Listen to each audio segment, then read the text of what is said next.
Hello friends, welcome to Divya Ayurvedic centre BMS. Friends, हम पिछले lecture में पढ़ रहे थे हमारा रसशास्त्र का पॉइंट नंबर 2 जो हमारे सिलेबस में दिया गया है, परिभाषा प्रकरण। ठीक है, उसमें हमने काफ़ी बातें करी थी। आज हमने जो इसमें बचा हुआ पोर्शन है उसे ख़त्म करने वाले हैं। फ्रेंड्स, मैं आपको एक और बात बताना चाहता हूँ कि हम हर टॉपिक की अलग अलग वीडियो बनाएंगे, यानी एक ही वीडियो में बहुत सारे टॉपिक्स को कवर नहीं करेंगे, लंबी वीडियो नहीं बनाएंगे।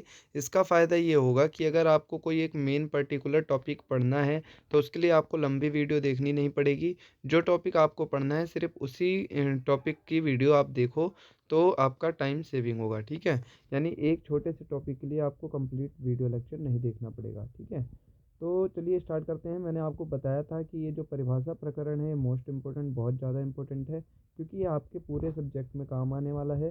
कैसे काम आएगा कि जैसे हमारा जो आगे दिया हुआ है रत्न, उपरत्न, रस, महारस, ठीक है, इन सब में क्या होगा, जैसे मान लो गंधक है, तो अगर वहाँ पे आप देखेंगे गंधक का हम जारण करेंगे, मूर्छन करेंगे, तो आपको अगर पता रहेगा जारण मूर्छन क्या होता है, तो आपको वहाँ पे इजीली समझ में आएगा कि गंधक का मूर्छन या जारण ये सब क्या होता है, या गंधक को भावना देनी है तो भावना देना क्या होता है, ये सब आप समझेंगे। ठीक है, तो चलिए स्टार्ट करते हैं हम इस लेक्चर को। ठीक है, तो हमने कहाँ तक पढ़ लिया था ये हम अपना देखने वाले हैं। इसमें हमने आपको बताया था कि आवाप निर्वाप करके आपके 17 पॉइंट्स हैं, इन सबको आपकी इनकी परिभाषा पढ़नी है। ठीक है, तो चलिए स्टार्ट करते हैं। आवाप को हमने देख लिया था। आवाप क्या था, आपको एक फटाफट से बता देता हूँ। आवाप क्या था, तो किसी भी धातु धातु को पिघलाकर उसके ऊपर किसी भी दूसरे द्रव्य को छिड़कना आवाप कहलाता है। ठीक है, निर्वाप क्या होता है, निर्वाप में भी हम वही करते हैं कि किसी धातु उपधातु को लेते हैं, उसे तीव्र अग्नि में तपाते हैं, यानी कि बहुत ज़्यादा गर्म करते हैं, और फिर उसे हम जल या गौमूत्र या फिर किसी भी जो द्रव है उसके अंदर बुझा लेते हैं, तो उसे हम निर्वाप कहते हैं। ठीक है, ढालन क्या होता है, तो ये भी सेम ही है कि किसी भी धातु को, जैसे सोना चांदी को लेते हैं, उसे तीव्र अग्नि में पिघलाते हैं, और उसके बाद किसी भी जल को आदि दुग्ध आदि में हम उसे अगर ढाल लेते हैं, तो उस क्रिया को हम क्या कहते हैं, ढालन कहते हैं। इसके बाद भावना क्या होती है, भावना में हमें धातु भस्म लेनी है, आप याद रखना।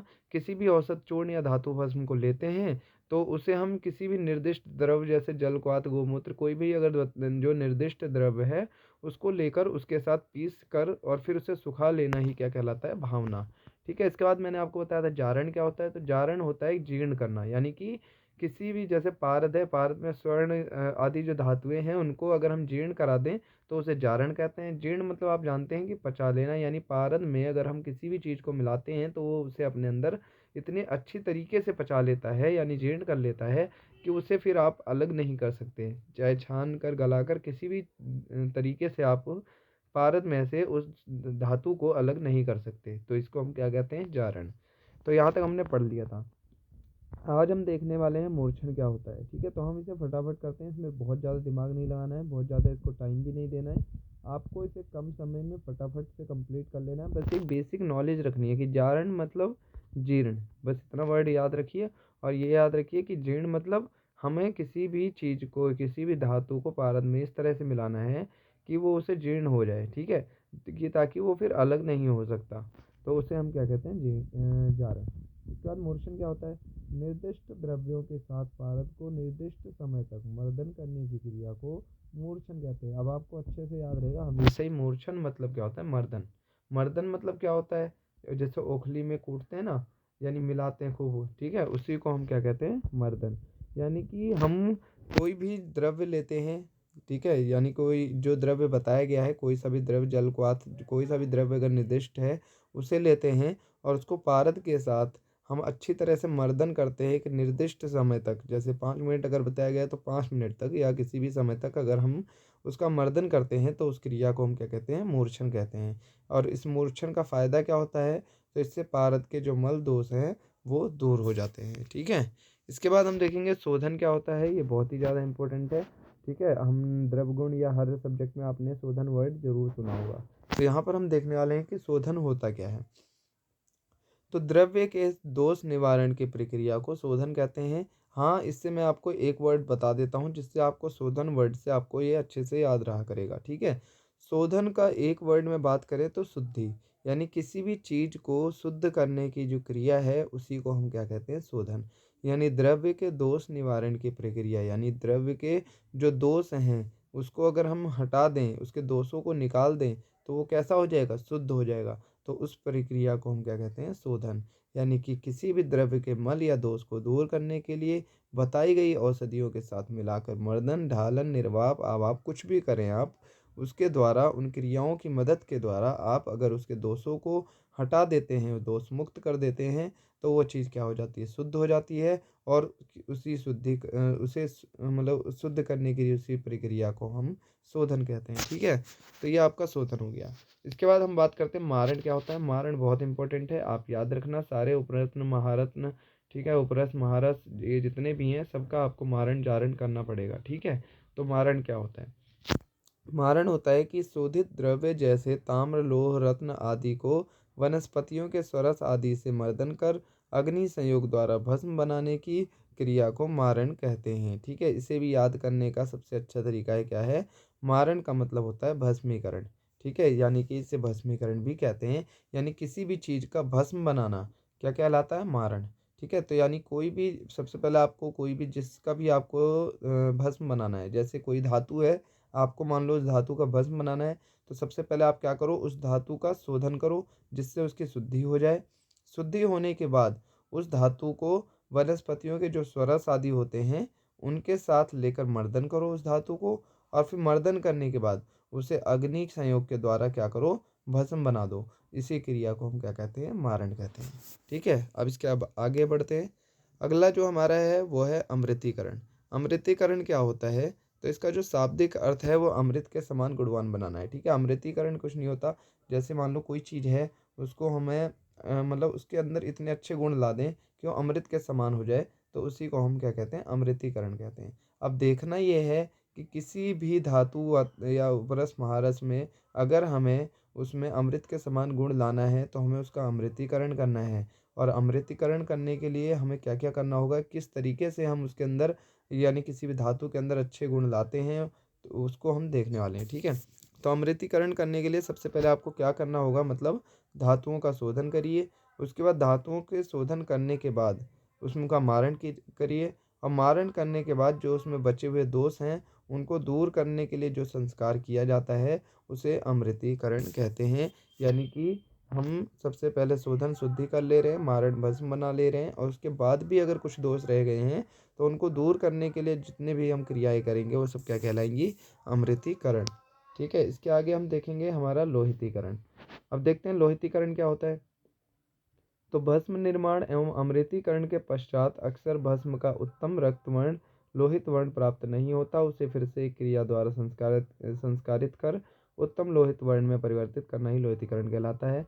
तो लोहितीकरण का मतलब यहाँ पर कुछ बताया ही नहीं गया है, बस इतना याद करिए, लोहितीकरण का मतलब हो गया क्या, लोहित वर्ण यानी कि रक्त वर्ण यानी कि लाल वर्ण। ठीक है, तो यानी कि वही बातें हैं सारी कि हम भस्म है कोई, ठीक है, या फिर कोई धातु है, उसका हम भस्म बना रहे हैं, उसका हम अमृतीकरण कर रहे हैं, सब कुछ कर लिया, लेकिन उसका जो हमें मेन रक्त वर्ण का जो उसका कलर है वो प्राप्त नहीं हुआ। तो यानी हम मेनली लोहितीकरण क्यों करते हैं, सिर्फ उस कलर को प्राप्त करने के लिए, यानी रक्त वर्ण को प्राप्त करने के लिए हम क्या करते हैं, जो क्रियाएं करते हैं उनको हम क्या कहते हैं, लोहितीकरण। यानी लोह भस्म, अभ्रक भस्म आदि का लोहितीकरण किया जाता है, क्योंकि आप जानते हैं लोह जो होता है वो रक्त वर्ण का ही लगभग होता है, तो इसलिए हम इसका जो है क्या करते हैं, लोहितीकरण करते हैं, यानी कि उसका हम रक्तवर्ण बनाते हैं। इसके बाद हम देखते हैं अपना मृतलोह। अब यहाँ से ज़्यादा इंपॉर्टेंट नहीं है, तो इसकी आप सिर्फ डेफिनेशन याद रखना, अगर एग्जाम में आएगा तो सिर्फ 2 नंबर का क्वेश्चन आएगा, बाकी ये आपके किसी काम का नहीं है, तो हम इसे फटाफट से पढ़ के ख़त्म कर देते हैं। ठीक है, इसको टाइम देने का कोई इतना फ़ायदा नहीं है। तो हम देखेंगे मृतलोह क्या होता है। तो किसी भी धातु की भस्म को तर्जनी अंगुष्ठ के बीच मसलने पर, ठीक है, मलने पर या मसलने पर, यदि वह भस्म अंगुली की रेखाओं में प्रविष्ट हो जाए, बाहर ना निकलती हो, तो ऐसे भस्म को मृतलोह कहते हैं। ठीक है, आप समझ गए ना मृतलोह क्या होता है।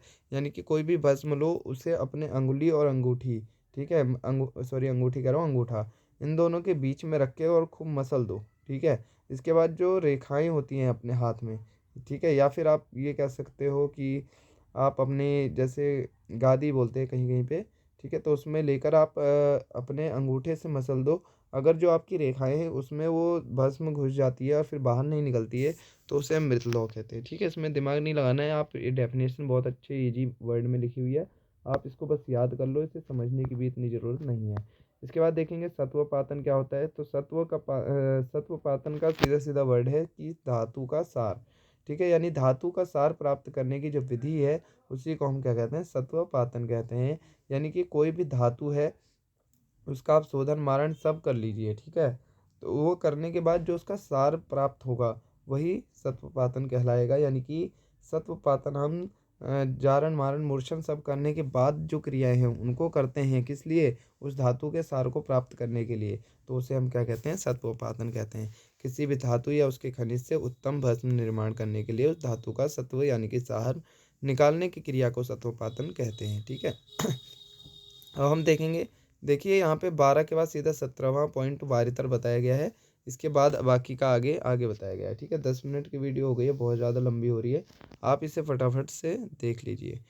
देखते हैं वारितर क्या होता है। तो धातुओं की भस्म को अंगुष्ठ और तर्जनी से दबाकर जल में डालने पर यदि वह जल में तैरती रहे तो उस भस्म को वारितर भस्म कहते हैं, ठीक है। आपने देखा था यहाँ पर कि मृत लौह क्या था, कि हम तर्जनी और अंगुष्ठ के द्वारा मलने पर अगर वो रेखाओं में रह जाए तो उसे हम क्या कहते थे, हमारा मृत लौह।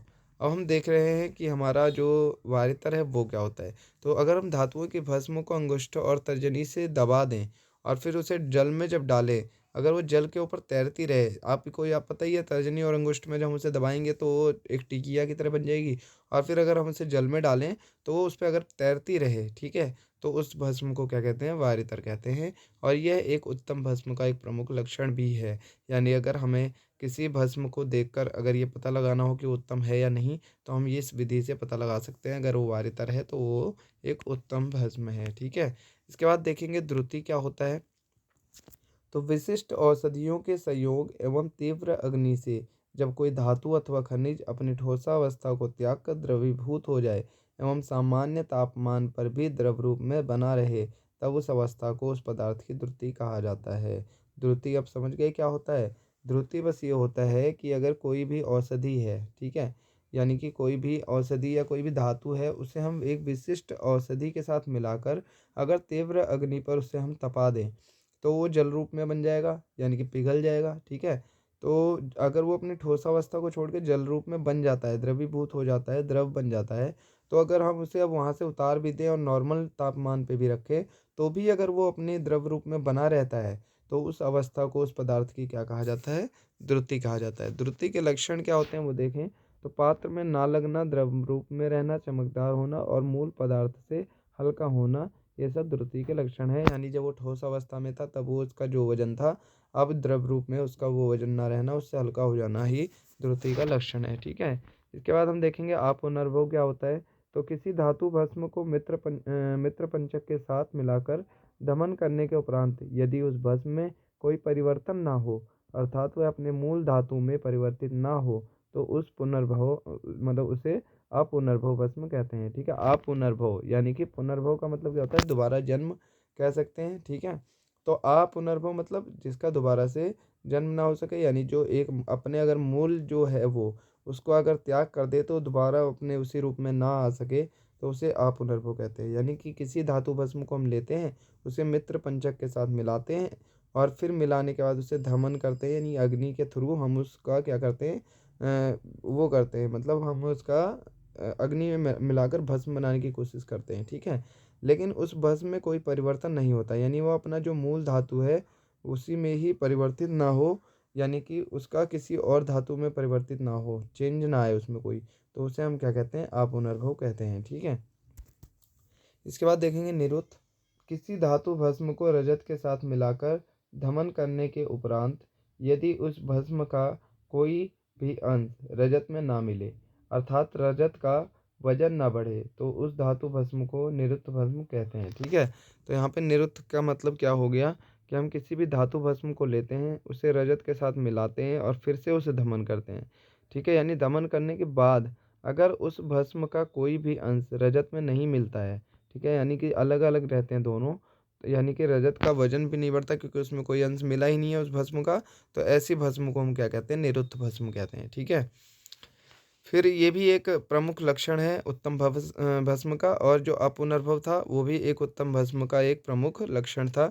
यानी कि अगर कोई भस्म मित्र पंचक के साथ हम मिलाकर दमन करते हैं और वह भस्म जो है, अगर वह भस्म में कोई परिवर्तन ना हो तो उसे हम अपुनर्भव कहते हैं और यह एक उत्तम भस्म का एक प्रमुख लक्षण है। इसके बाद देखेंगे रेखापूर्ण।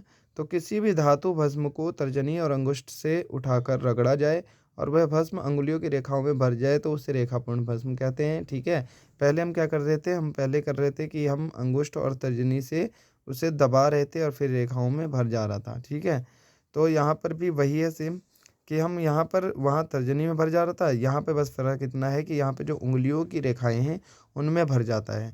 तो जो उंगलियों की रेखाओं में भर जाए उसे हम रेखापूर्ण भस्म कहते हैं और यह भी एक उत्तम भस्म का एक प्रमुख लक्षण है। तो फ्रेंड्स, कैसी लगी आपको वीडियो? अगर ये वीडियो पसंद आई हो, आपको समझ में आया हो, हाँ इसमें थोड़ा सा ज़रूर कुछ पुनर्भव में थोड़ी दिक्कत हो गई थी, ठीक है, वो मैं समझ रहा था, लेकिन फिर मैंने बाद में इसे 2 बार आपको बता दिया है। ठीक है, तो बाद में आपको ज़रूर समझ में आ गया होगा। तो फ्रेंड्स, अगर आपको ये वीडियो अच्छी लगी है, इससे समझ में आया है, तो इस वीडियो को लाइक करें और शेयर करें और चैनल को सब्सक्राइब करें। तो मिलते हैं फ्रेंड्स नेक्स्ट लेक्चर में। और हमारा जो सिलेबस का सेकंड पॉइंट है ये हमारा अब कंप्लीट हो चुका है। ठीक है, सेकंड पॉइंट जो हमारा है वो कंप्लीट हो चुका है। अब हम अगले वीडियो में थर्ड पॉइंट को कंप्लीट कर लेंगे फटाफट से। इसके बाद फिर हम फोर्थ फिफ्थ ऐसे करके सारे को ख़त्म कर लेंगे और फर्स्ट पॉइंट भी हम पढ़ेंगे। इसको थोड़ा मैं अच्छे से कराना चाहता हूँ, इसलिए इसमें थोड़ा सा टाइम लगेगा। बाकियों को मैं आपको करा के कंप्लीट करूँगा। रसशास्त्र को हम कंप्लीट पढ़ेंगे, बस आप हमारे साथ बने रहिए। ठीक है, तो मिलते हैं फ्रेंड्स नेक्स्ट वीडियो में।